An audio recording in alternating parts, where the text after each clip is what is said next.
বিছানায় ঘুমানো দেখা চলে যায় ঘুমাইছে। এই যে শুনতেছেন, উপর ওঠা ঘুমান, বিছানায় ঘুমান। এই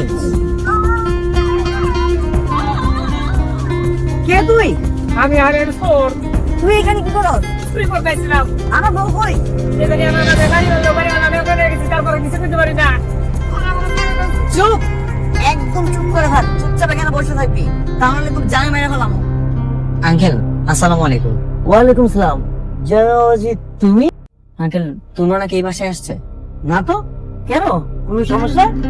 আঙ্কেল সকালবেলায় কাউকে কিছু না বলে বাসা থেকে বের হয়ে গেছে। ফোন দিতেছি, ফোনটা পর্যন্ত ধরতেছে না। আঙ্কেল ও যদি এই বাসায় আসে প্লিজ আপনি আমাকে একটা কল দিয়ে জানাবেন। অবশ্যই অবশ্যই। হ্যালো ইয়ামিন ভাইয়া, হ্যাঁ বলো। সুমনের কোনো খোঁজ পাইছেন? চুপ করে আছেন কেন বলেন? আচ্ছা আমি তোমাকে নাম্বারটা দিচ্ছি। আচ্ছা ঠিক আছে, দেন তাহলে। হ্যালো সুমন, কোথায় তুমি? চলো না, তুমি আমার এখানে ভুলো না। তোর একটা উষ্টা মানো, আগে তুই কোথায় সেটা বল।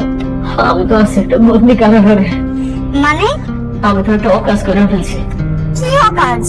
আর সেদিন তুমি কাজী অফিসে কেন আসো নাই? ওই দিন একটা ডেটিং করতে গিয়ে আর পট খাইছি। ডেটিং মানে? কার সাথে? আমার একটা বান্ধবীর সাথে। ও আমারে বলছে যে বিয়ে তো করবি, ওর জীবনের শেষ ব্যাচেলর ডেটিংটা আমার সাথে কইরা যা। আমি না সরল মনে রাজি হয়েছিলাম। ডেটিং করতে গিয়ে ওর আব্বাই আমারে ধইরা বাইন্দা রাখছে আর ওর সাথে আমার বিয়া দিয়ে দিছে। তোর বাচ্চা, তোর যদি আমি সামনে পাইতাম কুচকুচ করে কাটতাম। চলো না, আমার ভুল হয়ে গেছে, তুমি আমারে মাফ করে দাও। তোর মতো জানোয়ারের সাথে বিয়ে হলে আমার জীবনটাই শেষ হয়ে যাইতো।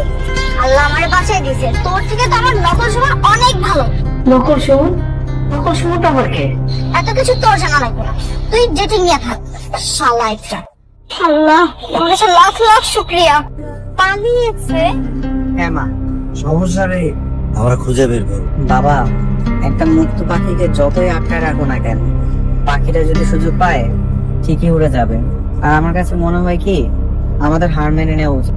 না না, আমার এই বৌমাই চাই, আমরা কোনো হার মানবো না। কিন্তু ওকে পাবো কোথায়? আমি চলে এসেছি। এই যে আমাদের বৌমা চলে এসেছে। এই নিন দড়ি, বাঁধেন আমাকে। তুমি ফিরে আসলা যে? ভেবে দেখলাম যে মানুষটা আমাকে চেনে না জানে না, তারপর আমাকে ধরে রাখার জন্য এত চেষ্টা করছে, তাকে ছেড়ে কি করে যাই? বেঁধে রাখেন আমাকে। বুঝতেই যেহেতু পারছো বেঁধে রাখার তার প্রয়োজন নেই। ভাই, আপনি তো আপনার বউরে পাওয়া গেছে, এখন আমরা ছেড়ে দেন। তোকে তো এত সহজে ছাড়তেছি না। আগামী 7 দিন তোকে এরকম ভাবে বেঁধে রাখবো। মা, বাচ্চা থাকবে কেন? ওরে দিয়ে বাড়ির সব কাজ করাবো আগামী 7 দিন। কি ব্যাপার, তুমি আজকে আবার বিয়ে শাড়ি পরে আছো যে? করলাম, আমাদের তো বিয়ে হয়েছে কিন্তু বাসর তো হয়নি। এই যে আমি বড় করে ঘুমটা দিচ্ছি, ঘুমটা তুলে বলবেন বাহ মিষ্টি দেখতে। কই আসেন। বাহ, মাশাআল্লাহ, কি মিষ্টি দেখতে। আজকে আমি সত্যি অনেক বেশি খুশি। ভাইজান, ও ভাইজান, আপনাদের এই খুশি দেখে আমার ছেড়ে দেওয়া যায় না। কি রে, তুই এখানে কেন? বড়দের পিছনে কি করি সেটা বলে কি আপনারা মানে ছাড়বেন মনে হয় না। তারপরেও বলি, আপনাদের বাসর ঘরের কসম আমার ছেড়ে দেন, আপনাদের জন্য দোয়া করবো যাতে এক বছরে এক হাতে বাঁচা কাছে হয়। ম্যাডাম, আমার ছেড়ে দেন, আমি চলে যাই। আরে ওকে কি ছাড়া যায়? ভালো থাকবেন। দোয়া করবেন যাতে আমি আরো চুরি তারপরে আচ্ছা আমাকে একটা কথা বলতো, মনে হয় চোর এখান থেকে লাভ দিয়ে পালাই গেল। তুমি ওই দিন চোর ছিল সেখান থেকে লাভ দিলা?